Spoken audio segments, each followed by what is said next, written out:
So thank you very much. Good afternoon, everyone. It's a pleasure to be here together with my dear colleague Geraldine.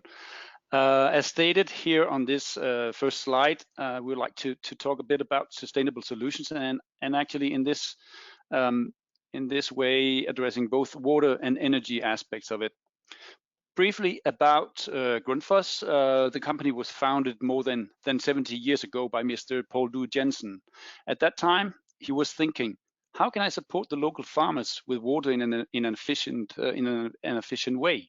And he invented a pump solution for this specific purpose: subtraction of groundwater. And basically, that's where the name come from. Fos is a water source, and ground is within the ground we pursue it. During the last decades, pump solution has been developed for various applications, optimized towards its specific purposes, whether it's for water supply, whether it's for wastewater, or something totally different. Today, we are producing around 17 million pump units a year. And besides that, as you will see also some examples here today, we likewise provide solutions beyond the pump, so to speak. We are around 19,000 colleagues around the world. Please take the next slide.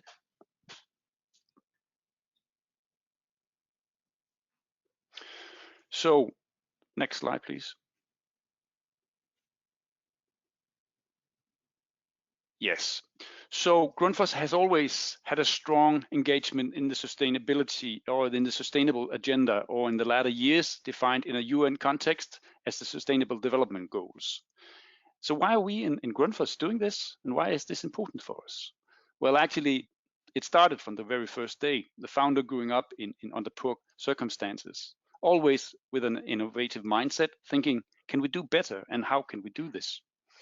And this thinking also was continued by his son Niels when he took over. So just some brief quotes from the two generations here.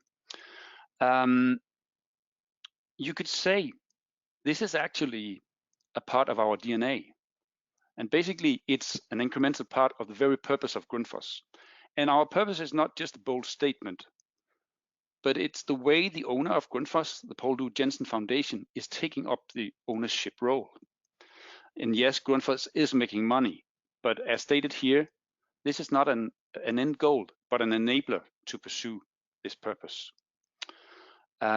Just on a more detailed level on how we contribute both internally as well as externally to sustainability, please look at our website, grundfos.com, for the latest sustainability report. Please take the next slide. Now, as you saw in the Grundfos purpose, water plays a central role for us.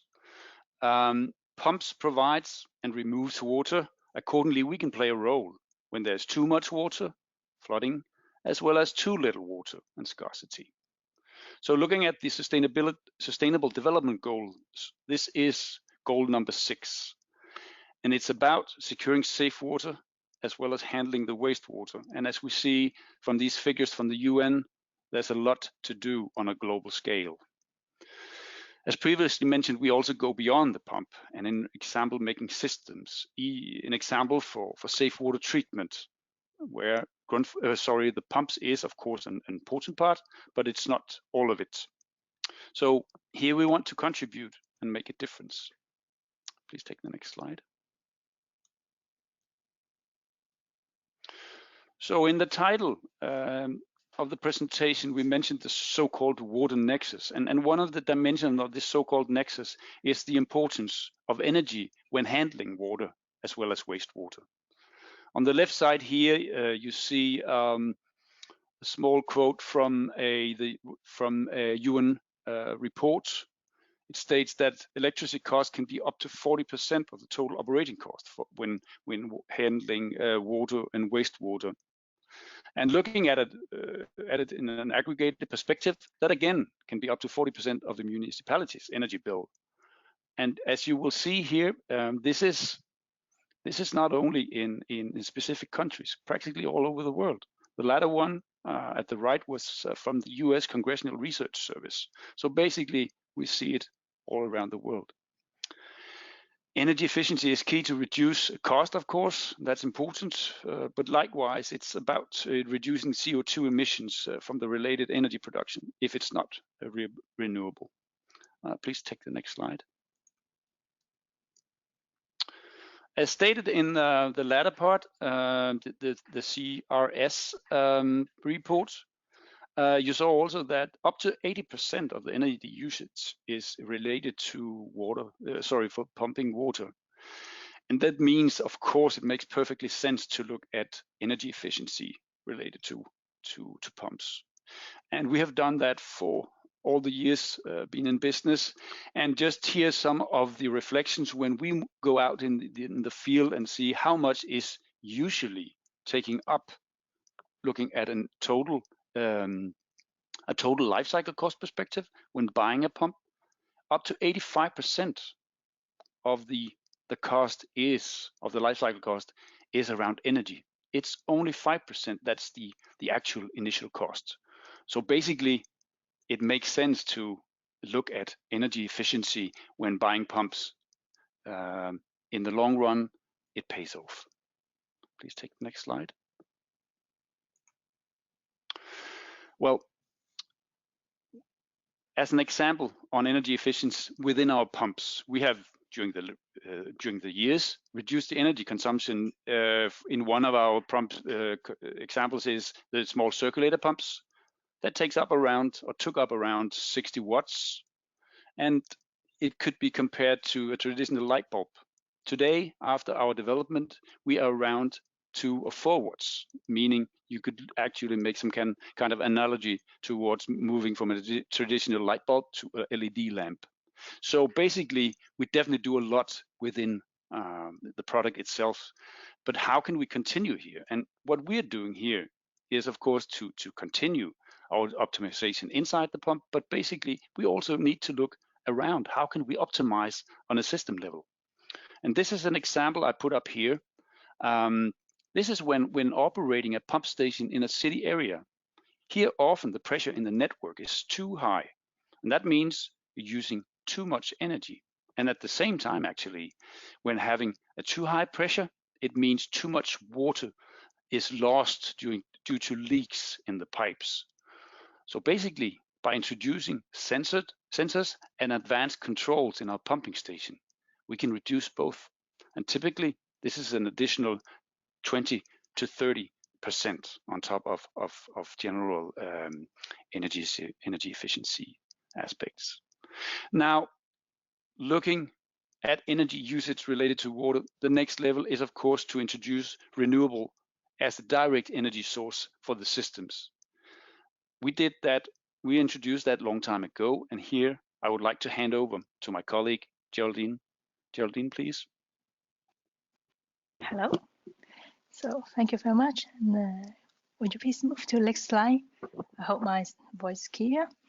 And so yeah, as you can see, I have joined Grundfos for 10 years, but actually Grundfos has been engaged in SDG 6 a lot earlier than I have joined Grundfos. Actually our journey of contributing to SDG 6 started since 1980s, and that is back to the time when solar panel is really expensive, and we are almost the only one offering a solar pumping solution. And as Morten has talked about that, that actually our founder has started with thinking that in many of the places where people don't have electricity, and they also actually don't have water access, and all of the water access is really difficult. They involve hand pump and walking a long distance, and therefore we started to develop actually the first solar pumping solutions. And that is back to the time where it is not at all considered to be a good business, as you can say, and it's not even something that we have intended to turn it into a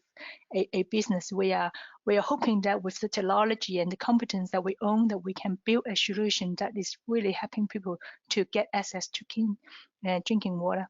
And as you can see on the timeline, over the last few decades, we have evolved a lot, and we have expanded our solution a lot. So And so we also go into an approach that is not just providing water access to clean drinking water, but we're also getting a lot into more a holistic approach on addressing also the water scarcity problem and safe water and water purification situations. And so we have also evolved to learn a lot from our experience from 1980s up to year 2000 with all our project with different aid organizations and UN organizations and many different projects. And ourselves as Grundfos, we also make a lot of donation through our foundation, and we also have an employee project where we make our own donation and giving quite a lot of system. And in the process, we actually also have experienced a very steep learning curve of, like our partner have mentioned and Slider have mentioned, it is very different. We are very experienced on offering a solution that is in a city environment where it's easy to get access to a plumber and to get to the tools. And when we start the journey, we figure out it is a very different location that we're going into, and so we also actually evolved to develop one of the, you can say, almost the most complicated pump that we have in Grundfos in 2002, in order to offer a very simple solutions in a remote village. So many people would think a very high technology to be used in a very remote location must be wrong, and actually it's not the way like that. It is actually in order to make the solution very simple to the end user, and that's why the technology behind it is actually much more complicated. It's because we are trying to make it almost foolproof and bulletproof as much as we can.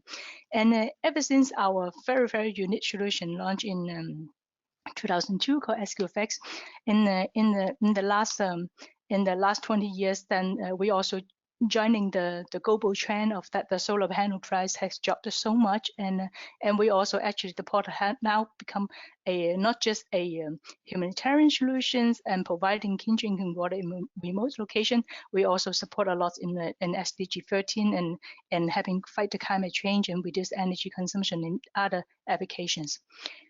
With SQFX, at least only in the last decade, we have shipped more than 300,000 SQFX, and we can count, it is millions of people that we have provided clean drinking water, and at least half of them is actually shipping into a relatively difficult environment. So it means that it's not easy to access to tools and to local competence, and that we also has involved into a lot of training with different of our partners. And we, in the process of this 300,000 pumps, we didn't install every single one ourselves. In the process, we have a lot of partners, and they involve many different NGOs and many local small business, and that we also provide a lot of training and helping them to be up to speed. I would say in terms of the solar pumping area, in at least for example in sub-Saharan Africa, I would say the competence level has been really grown a lot in the last 10 years. And next slide, please. And just a simple overview of what kind of solution that we are talking about that we have. We have a you can say water intake solutions that can take surface water or groundwater. So we have a submersible pump and a surface pump that are primarily running on solar. And one thing I would like to highlight is that is all the Grundfos solar solution that we offer, they are always AC/DC compatible. And what does that mean? It means that where we also take care of the situation where the sun is not shining, where you really need to using backup source, and in many cases it could be a very complicated option to have. You need to have an extra boxes, and you need to have extra connections, and sometimes could be difficult to handle if you don't have electricians around. And all the solar product that we offer from Grundfos, we always have that in our mind to make sure that the product itself can using any backup power source that you have to use. So in the case where the solar panel is broken or got stolen, or so anything happen, even just the sun is not shining, and you were always able to using the backup power source. And we have a very simple solution where we build a typical off-grid pumping system into one pump level. So the pump that you're looking at called SQFX and CRFX, they actually owns a features and competence just like a system level solution where you will normally find, including auto protection and dry run detections. So it has everything built in at the pump level. So we are not just stopping at the water intake, we also consider now, apart from water intake, what about water safety? Do they have a safe clean drinking water? So we also have a solar powered water purification system that is called AquaPure that we can purify to make sure that the water level is clean enough for drinking purpose. And then last but not least is how about water scarcity? And because solar pumping sometimes could also be the evil in the process, because used to when we're using hand pump, then people would stop pumping when they don't need the water. But now when it's solar pumping, then there's no sweat, then so they can just pump. And so how do we make sure that the water scarcity problem is also being considered? So that's why we also have a product called AquaTap, where we will take into account that we have to promote responsible water use, and so that people understand it is a small water kiosk like an ATM where you buy a jerry can of water at a very, very low price, and the price is always adjusted according to the income of the local community. So the purpose of that is not to make a profit out of selling water.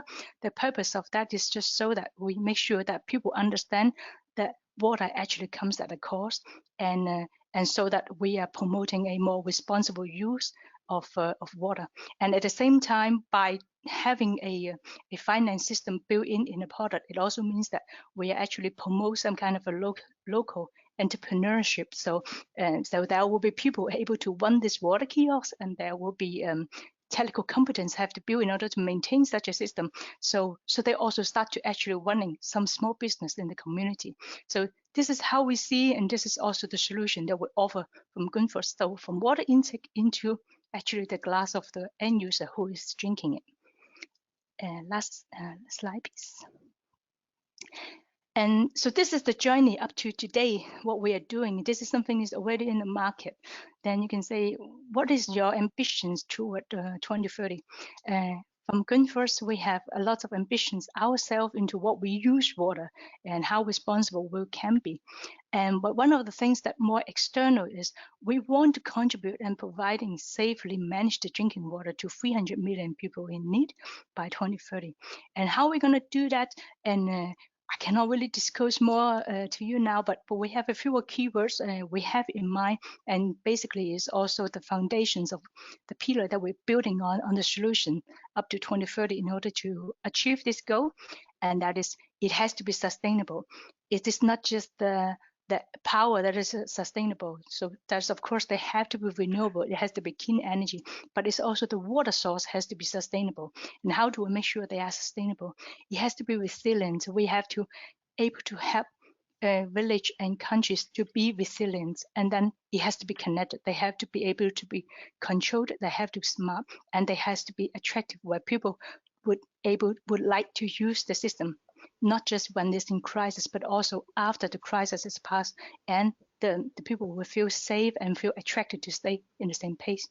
So that's all I have for today, and I look forward to hear some questions from you, and we'll be happy to give.